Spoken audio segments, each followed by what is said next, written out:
Hey everyone, how's it going? So I'm going to be doing another review for an iPad accessory.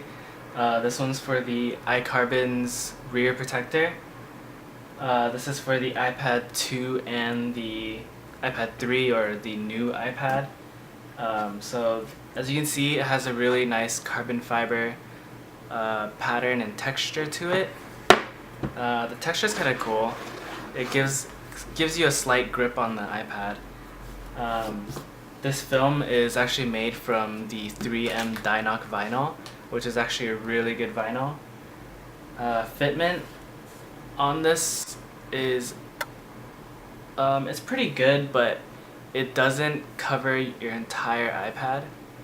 I don't know if you guys can see, but the edges are not covered. And then as you can see, the speaker of course is not going to be covered, and then it goes around the dock.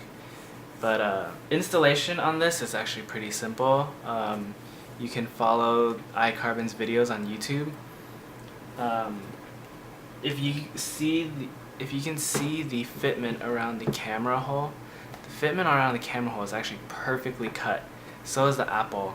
But you wouldn't be able to see that right now because I covered it with some more contrasting vinyl. But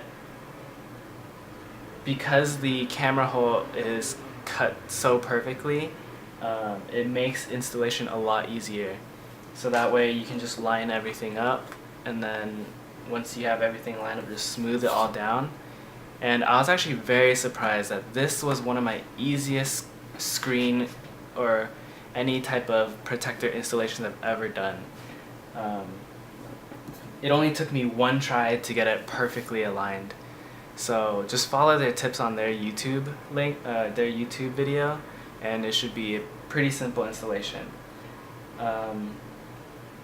It actually comes with this contrasting Apple logo, which is kind of cool. It's also made from carbon fiber vinyl. If you don't like this, you don't have to put it on, and it'll just show your black iPad logo on the or Apple logo on the back. It comes with a black one and also a red one. So when you're doing the installation for this, you're gonna have to use a hair dryer or a heat gun if you have one.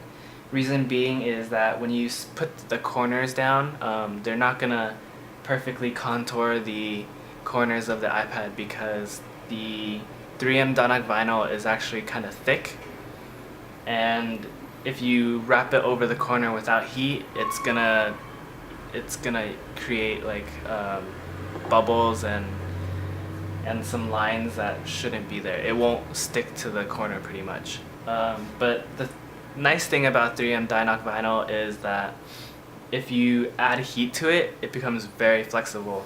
So say I was just to rip off this whole entire protector, which I'm not gonna do, but say I rip it off and then I take it and I just crumple it up. Like, it's all sticking to each other, and I crumple it up, there's creases everywhere. All I have to do is just take a blow dryer and just blow some hot air onto it for a little bit, and it'll smooth itself out back to normal, and it'll be just as sticky as before. So that adhesive isn't compromised, and all those creases that were previously made are all gone, so it'll just smooth itself out.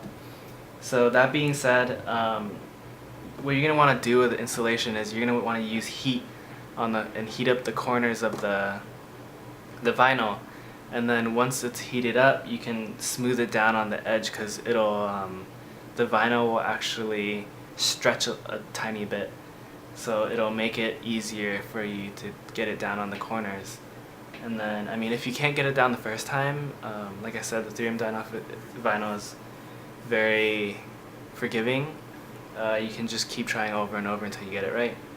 So, I mean, that's my review for this. I love the way it looks because I have a white iPad, so it brings the white and white together, so it's not like silver on the back.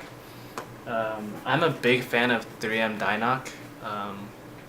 I really like the carbon fiber look, and it's nice to have on my iPad because I can put down my iPad on table, move it around and not be scared that it's going to scratch up the aluminum on the iPad, because the aluminum's not that durable. But yeah, this won't prevent any corner or side dings on your iPad or anything, but it will prevent scratches from happening on the back. And then mine's a little bit dirty because I was just moving it around the desk, so you take a cloth and wipe it down. If you have to, use a little bit of water or some kind of cleaning solution, nothing too crazy, but just wipe it down and it should be good to go. But yep, that's my review of the iCarbons rear protector. Coming up are some glamour shots. Thanks for watching.